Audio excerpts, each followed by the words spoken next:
다 함께 매일 드리는 기도를 드리심으로 12월 14일 새벽 기도회를 하나님께 드리시겠습니다.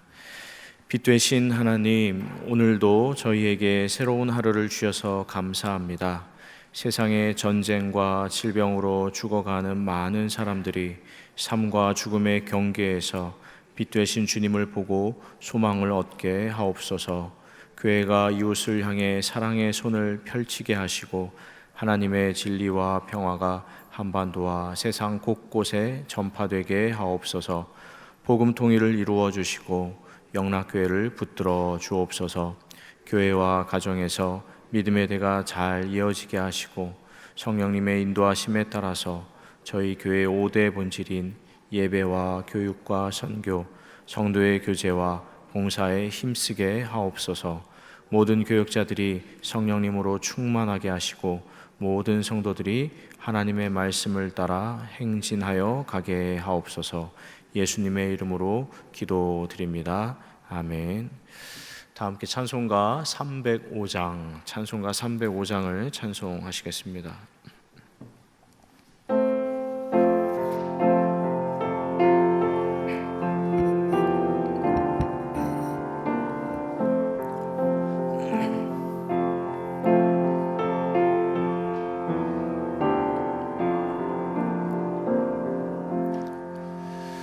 나 같은 죄인 살리신 주의 놀라워 잃었던 생명 찾았고 광명을 얻었네.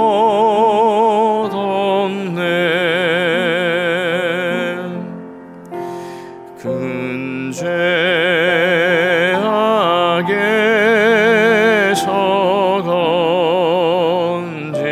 건지신 주의 고마워.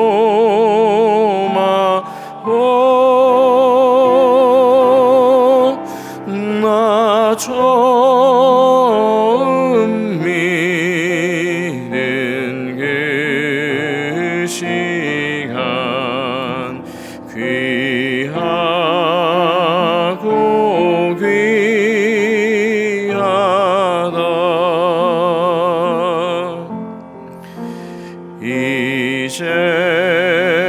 이제껏 내가 산 것도 주님의 은혜라. 또 나를 장차 본향에 인도해 주시리.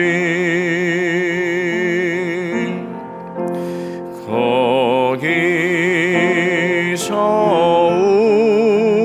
우리 영원히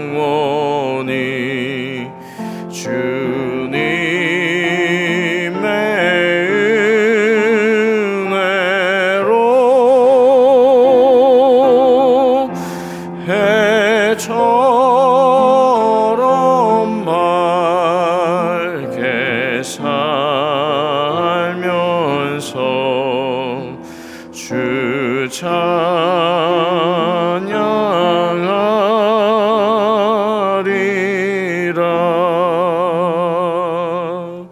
아멘.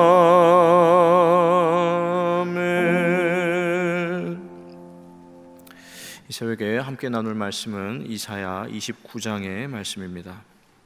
슬프다 아리엘이여, 아리엘이여, 다윗이 진친 성읍이여, 해마다 절기가 돌아오려니와 내가 아리엘을 괴롭게 하리니 그가 슬퍼하고 애곡하며 내게 아리엘과 같이 되리라. 내가 너를 사면으로 둘러 진을 치며 너를 내어 대를 쌓아 너를 치리니 내가 낮아져서 땅에서 말하며 내 말소리가 나지기 티끌에서 날 것이라.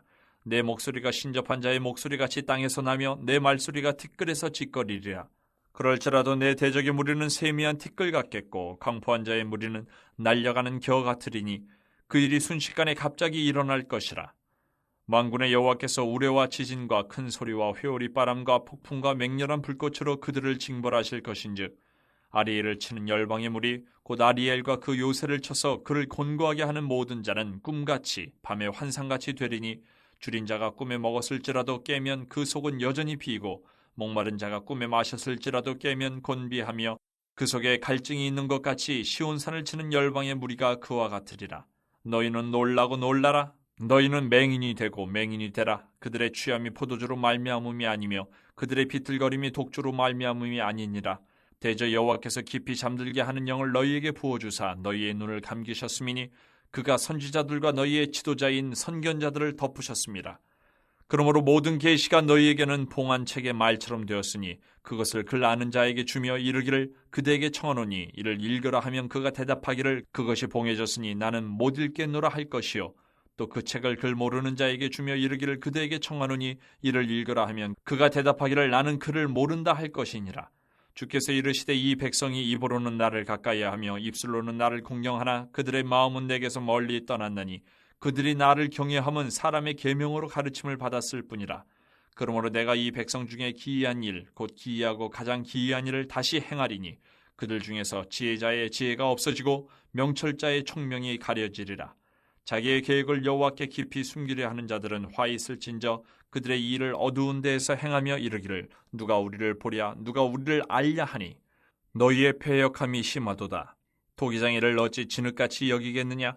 지음을 받은 물건이 어찌 자기를 지은 이에게 대하여 이르기를 그가 나를 짓지 아니하였다 하겠으며 빚음을 받은 물건이 자기를 빚은 이에게 대하여 이르기를 그가 총명이 없다 하겠느냐. 오래지 아니하여 레바논이 기름진 밭으로 변하지 아니하겠으며 기름진 밭이 숲으로 여겨지지 아니하겠느냐.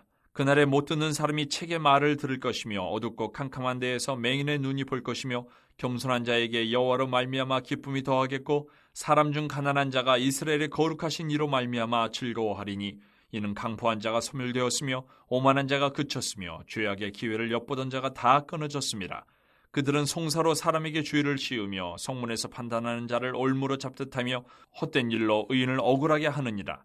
그러므로 아브라함을 구속하신 여호와께서 야곱 족속에 대하여 이같이 말씀하시되 야곱이 이제는 부끄러워하지 아니하겠고 그의 얼굴이 이제는 창백해지지 아니할 것이며 그의 자손은 내 손이 그 가운데에서 행한 것을 볼 때에 내 이름을 거룩하다 하며 야곱의 거룩한 일을 거룩하다 하며 이스라엘의 하나님을 경외할 것이며 마음이 혼미하던 자들도 총명하게 되며 원망하던 자들도 교훈을 받으리라 하셨느니라. 말씀과 기도로 새로운 하루를 시작하시는 모든 분들에게 하나님께서 그 삶을 돌봐주시고 인도해 주시는 은혜가 가득하시길 축복합니다. 오늘 함께 보신 29장 말씀도요, 어제 보신 28장처럼 크게 세 단락으로 나눠볼 수 있겠습니다. 1절부터 8절, 9절부터 16절, 17절부터 24절까지 나눠볼 수 있는데, 먼저 1절부터 8절까지는 예루살렘이 받게 될 심판의 말씀, 그리고 예루살렘을 멸망시키려는 이방 나라들, 대적들이 받게 될 심판의 말씀이 함께 나오고 있고요. 그리고 9절부터 16절까지는 당시 이스라엘의 예루살렘의 영적 상태를 설명하면서 그들이 왜 하나님께 심판을 받을 수밖에 없는가에 대한 이유를 세 가지 이유로 밝히고 있습니다. 그리고 마지막 17절부터 24절까지는 그들이 영적 타락 상태가 심각함에도 불구하고 하나님께서 그럼에도 행하시는 구원의 역사, 이 회복의 역사에 대해서 예언의 말씀으로 마무리가 되고 있습니다. 오늘은 두 번째 단락에 나오는 이스라엘이 하나님께 심판을 받을 수밖에 없었던 이 세 가지 이유를 살펴보고자 하는데, 먼저 첫 번째 이유를 좀 보겠습니다. 함께 9절 말씀을 다시 한번 읽어보겠습니다. 너희는 놀라고 놀라라. 너희는 맹인이 되고 맹인이 되라.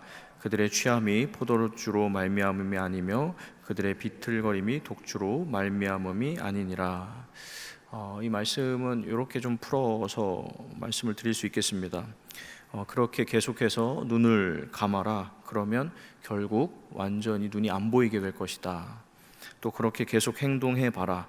그러면 술 취한 사람처럼 비틀거리게 될 것이다. 풀어보면 이 정도 말씀으로 이해할 수 있겠습니다. 다시 말해서 이스라엘 백성은요, 끊임없이 보여줘도 눈을 떠서 볼 생각이 없고, 진심으로 하나님 말씀을 들려줘도 술 취한 사람처럼 가볍게 반응할 뿐이다 라고 비판하고 있는 겁니다. 그렇기 때문에 11절에 그 다음에 그러므로 모든 계시가 너희에게는 봉 한 책의 말처럼 되었으니 그것을 글 아는 자에게 주며 이르기를 그대에게 청하노니 이를 읽으라 하면 그가 대답하기를 그것이 봉해졌으니 나는 못 읽겠노라 할 것이요. 하나님께서 계시를 주셔도 귀를 닫고 눈을 닫고 계속해서 이런 상태가 반복이 되다 보니까 계시를 들을 수도 없고 그 뜻을 깨달아 알 수도 없게 되었는데, 바로 이것이 이스라엘이 하나님께 심판을 받았던 첫 번째 이유, 정리해서 말씀을 드리자면 이스라엘 백성의 영적인 무지 상태에 대한 고발이다라고 할 수 있겠습니다. 그리고 두 번째 이유에 대해서도 함께 보겠습니다. 13절 말씀 같이 한번 읽어보겠습니다. 주께서 이르시되 이 백성이 입으로는 나를 가까이하며 입술로는 나를 공경하나 그들의 마음은 내게서 멀리 떠났나니 그들이 나를 경외함은 사람의 계명으로 가르침을 받았을 뿐이라. 여러분, 이 구절은 아마 익숙한 말씀이실 겁니다. 이스라엘 백성이 종교 행위를 하긴 하지만 말 그대로 그것은 종교적 행위에 지나지 않는다. 사실은 위선이고 가식일 뿐이다. 그리고 이스라엘 백성이 그나마도 그렇게 하는 이유는 하나님을 경외해서가 아니고 하나님을 사랑해서가 아니고 그렇게 하라는 율법의 계명 때문에 하는 것이지, 그 행위 안에는 전혀 진심이 담겨 있거나 중심이 담겨 있지 않다라는 비판의 말씀입니다. 외식적이고 율법적인 이 종교 행위는 여러분 잘 아시는 것처럼 결국에는 마음 따로 행동 따로 신앙 따로 삶 따로가 될 수밖에 없는데, 이런 이스라엘의 가식적이고 위선적인 종교 행위와 행태가 그들이 하나님께 심판을 받을 수밖에 없었던 두 번째 이유라고 할 수 있겠습니다. 그리고 세 번째 이유도 함께 살펴볼 텐데 15절 말씀 같이 한번 읽어보겠습니다. 15절 읽겠습니다. 시작. 자기의 계획을 여호와께 깊이 숨기려 하는 자들은 화 있을진저 그들의 일을 어두운 데서 행하며 이르기를 누가 우리를 보랴 누가 우리를 알랴 하니. 여러분 잘 아시는 것처럼 하나님께서 남유다의 백성들, 이스라엘 백성들에게 끊임없이 하셨던 말씀이 무엇인가 하냐면 이 바벨론을 두려워해서 애굽을 의지하지 말라는 말씀이었습니다. 주변 강대국들을 의지하지 말고 그들이 섬기는 이방신을 섬기지 말아라, 의지하지 말아라, 철저히 하나님만 의지하고 섬겨라 라는 말씀이 계속해서 반복이 되고 있습니다. 그런데 이스라엘 백성은 이처럼 분명한 하나님 메시지에 대해서 눈과 귀를 닫았습니다. 자신들 스스로를 구원하기 위해서, 구명을 위해서 애굽을 의지하고 그들과 화친을 맺고 계약을 맺었습니다. 당연히 이 계약은 비밀리에 행해졌습니다. 이스라엘이 애굽과 편을 먹고 바벨론에 대항하려는 계획을 이 바벨론에 들키지 않도록 은밀한 중에 행했습니다. 이사야는 이런 이스라엘 불신앙에 대해서 이렇게 얘기하는 겁니다. 누가 우리를 보랴 누가 우리를 알랴 하니 너희의 패역함이 심하도다. 이스라엘 백성은 애굽과 계약을 맺고 화친을 맺으면서 이 계획은 완벽한 계획이었다고, 아무에게도 들키지 않고 결국 우리는 우리 스스로 문제를 해결할 수 있다라고 하는데, 그 일이 하나님 보시기에 패역하다. 하나님께서 그 모습을 지켜보시면서 가증스럽고 그리고 패역하다라고 말씀하시는 겁니다. 이스라엘 백성들은요, 하나님 하지 말라는 일을 하면서 하나님께서 모르실 거라고 생각했는데 이것은 말 그대로 하나님을 무시하는 교만한 행위에 지나지 않았습니다. 그리고 이런 교만함으로 인해서 그들은 세 번째로 심판을 받을 수밖에 없었다라는 이야기입니다. 하나님께서 이스라엘 백성을 심판하실 수밖에 없었던 세 가지 이유를 말씀드렸습니다. 첫 번째, 영적 무지이고, 두 번째, 껍데기만 남은 종교 행위이고, 세 번째는 하나님을 무시했던 교만함이었습니다. 이런 불신앙의 이유들로 하나님께서 그들을 심판하실 수밖에 없었는데, 이사야 선지자가 이스라엘의 가장 핵심적인 세 가지 죄를 고발합니다. 그런데 여러분, 이 죄 목록과 관련해 가지고 법률상으로 특정 범죄에 대한 가중처벌이라는 개념을 여러분 알고 계실 겁니다. 예를 들어서 과속을 했습니다. 과속을 했는데 사람을 쳤습니다. 사람을 쳤는데 도주했습니다. 뺑소니 범이 된 거죠. 이런 범죄는 가중처벌을 받게 돼서 굉장히 무거운 형량을 받을 수밖에 없습니다. 근데 오늘 본문을 보시면 하나님 입장에서 이스라엘 백성이 딱 이와 같은 범죄를 연달아서 행하는 겁니다. 사실은 한 가지만으로도 하나님 앞에 멸망을 받을 수밖에 없는데, 죄에 죄를 더하고 또 그 위에 죄를 더하고 죄를 더해서 심판, 멸망을 당하게 된 것입니다. 죽을 수밖에 없는 죄를 짓고 또 죄를 짓고 죄를 쌓고 쌓아서 하나님은 도무지 이스라엘 백성을 용서할 수 없으시고 심판할 수밖에 없었습니다. 이스라엘 백성은 가중처벌을 받게 된 겁니다. 그런데 여러분, 오늘 말씀 안에서도 우리가 이따가 확인해 보겠지만 놀라운 것이 무엇인가 하냐면, 죄의 목록이 하도 많아서 용서를 받을 수 없는, 용서를 받기 힘든데 이 가중처벌을 받아도 모자란 판인데, 하나님께서 그런 죄인을 놀랍게 용서해 주시고 그들을 변화시켜 주신다 하는 말씀이 오늘 본문 안에도 기록이 되어 있습니다. 함께 17절 18절 말씀을 읽어보겠습니다. 오래지 아니하여 레바논이 기름진 밭으로 변하지 않겠으며 기름진 밭이 숲으로 여겨지지 아니하겠느냐. 그날에 못 듣는 사람이 책의 말을 들을 것이며 어둡고 캄캄한 데에서 맹인의 눈이 볼 것이며, 들을 귀가 없고 볼 눈이 없던 사람들이 다시금 듣게 되고 보게 된다라는 겁니다. 황폐한 땅이 기름진 밭으로 변하고 이 기름진 밭이 더 나아가서 울창한 숲으로 바뀌게 된다라는 겁니다. 하나님께서 이 일을 행하신다라는 겁니다. 용서하시고 새롭게 하시고 고치시고 회복시켜 주시고 변화시켜 주시겠다라는 의미의 말씀입니다. 그리고 또 22절도 같이 한번 보겠습니다. 22절 보시면 함께 읽습니다. 그러므로 아브라함을 구속하신 여호와께서 야곱 족속에 대하여 이같이 말씀하시되 야곱이 이제는 부끄러워하지 아니하겠고 그의 얼굴이 이제는 창백해지지 아니할 것이며, 지은 죄가 있어서 그 죄에 고발당해 가지고 얼굴이 창백해질 수밖에 없는데, 받을 심판이 커서 얼굴이 헬스케질 수밖에 없는데, 그런 야곱이 하나님의 놀라우신 구원하심을 받아서 더 이상 수치를 당하지 않게 될 것이다. 하나님께서 회복의 말씀을 약속해 주시는 겁니다. 여러분, 오늘 새벽에 나눈 이사야 29장의 말씀의 메시지는 분명합니다. 무엇인가 하냐면, 인간이 아무리 죄를 쌓고 쌓아도, 아무리 인간이 지은 죄가 크더라도 하나님의 구원하심이 더 크다라는 겁니다. 인간이 아무리 죄를 또 쌓고 쌓을지라도 하나님은 용서하시는 은혜 위에 또 은혜를 쌓으셔서 결국에는 베푸시는 은혜가 더 크고 높고 깊다라는 메시지입니다.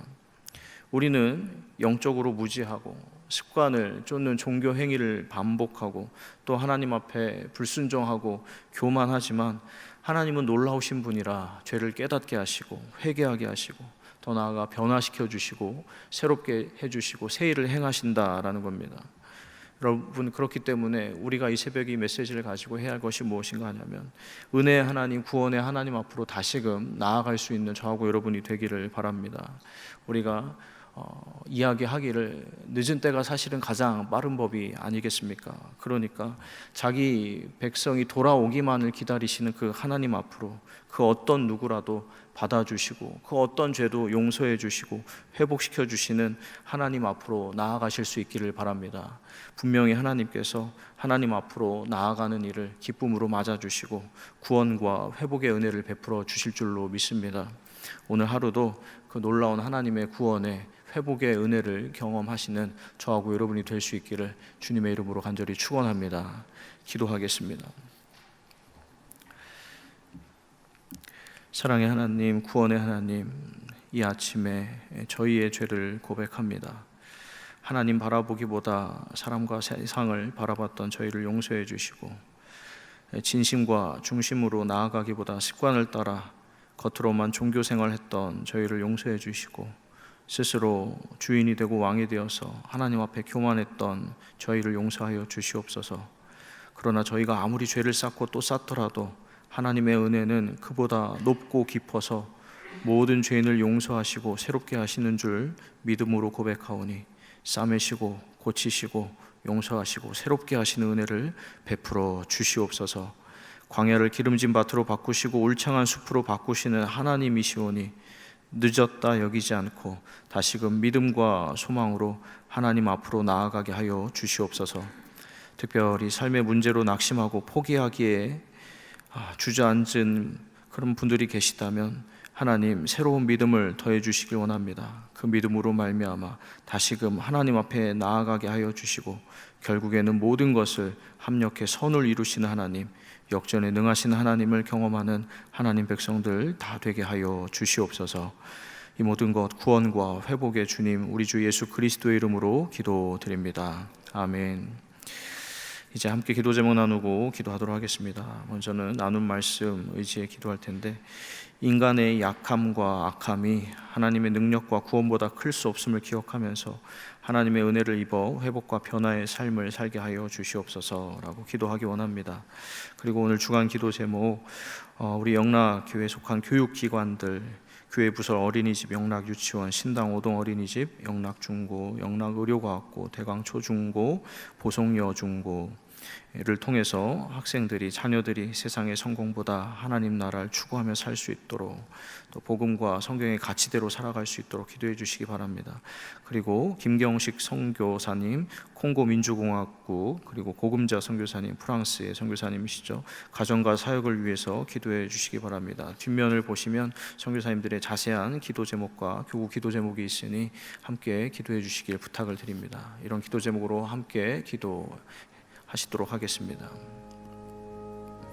살아계신 하나님 아버지 감사합니다. 하나님, 오늘도 저희 가운데 새날 허락하여 주시고 하나님 말씀 들려주시고 말씀에 의지해서 기도할 수 있도록 허락하여 주시니 감사를 드립니다. 아버지 하나님은 심판하시는 하나님이시지만 동시에 구원하시는 하나님이십니다. 하나님의 심판은 철저하고 하나님의 심판은 완벽합니다. 그래서 모든 심판받는 이들이 두려울 수밖에 없고 절망할 수밖에 없습니다. 그러나 하나님은 동시에 구원하시는 하나님이십니다. 하나님은 회복시켜 주시는 하나님이십니다. 하나님은 다시 살리시고 다시 일으켜 세워주시는 하나님이십니다. 황폐한 땅을 기름진 밭으로 바꿔주시고 기름진 밭을 울창한 숲으로 바꿔주시는 하나님이십니다. 하나님, 그래서 스스로 눈을 가리고 귀를 가렸던 자들을 변화시켜 주시어서 보게 하시고 듣게 하시는 분이십니다. 그래서 거룩하신 하나님을 예배하게 하시는 하나님이십니다. 아버지 하나님, 저희 삶 가운데도 이런 구원의 역사, 회복의 역사가 다시금 있기를 간절히 소망합니다. 하나님, 늦었다고 여겨지는 그때가 가장 빠른 때라는 이야기처럼 하나님 앞에 나아가기를 주저하지 않게 하여 주시옵소서. 그 어떤 사람도 기쁨으로 맞아주시고 그 어떤 죄도 놀라운 은혜로 용서하여 주시고 그 어떤 문제도 하나님의 능력으로 해결해 주실 수 있는 분이시오니 하나님 앞으로 다시금 나아가 용서하시고 새롭게 하시는 하나님을 경험하게 하여 주시옵소서. 아버지 하나님, 저희 영락교회에 속한 교육기관들이 있습니다. 하나님, 어린이집, 유치원, 하나님 영락중고, 의료과학고, 하나님 대강초중고, 하나님 보성여중고가 있습니다. 하나님, 저희 교회 교육기관들마다 하나님의 자녀를 위탁받아 양육하고 하나님 교육하고 있사온데 하나님 복음의 가치로 성경의 가치대로 그들을 바르게 키울 수 있도록 학교 선생님들과 하나님 모든 관계자들 가운데 지혜를 주시고 능력을 주시고 무엇보다도 하나님의 은혜를 베풀어 주시옵소서. 그래서 이 폐역한 시대 가운데 하나님, 우리 자녀들의 생각과 마음을 어지럽히고 하나님 그들을 타락의 길로 몰고 가는 이 세상과 하나님 대적하여 승리할 수 있게 하여 주시옵소서. 하나님, 이 땅의 마지막 하나님 구원의 방주가 되는 하나님 우리 영락의 기관들입니다. 하나님 복음의 가치로 성경의 가치로 들어갈 수 있도록 도와주시옵소서. 하나님 주시고 하나님 김경희 선교사님과 공자 선교사님 계십니다. 하나님 선교사님들의 사고가 하나님께서 하시오니 있어야 할 것이 무엇인지 하시는 하나님께서 공급해 주시고 채워 주시옵소서. 하나님께서 전해 주시옵소서. 사역지들마다 하나님의 능력이 하나님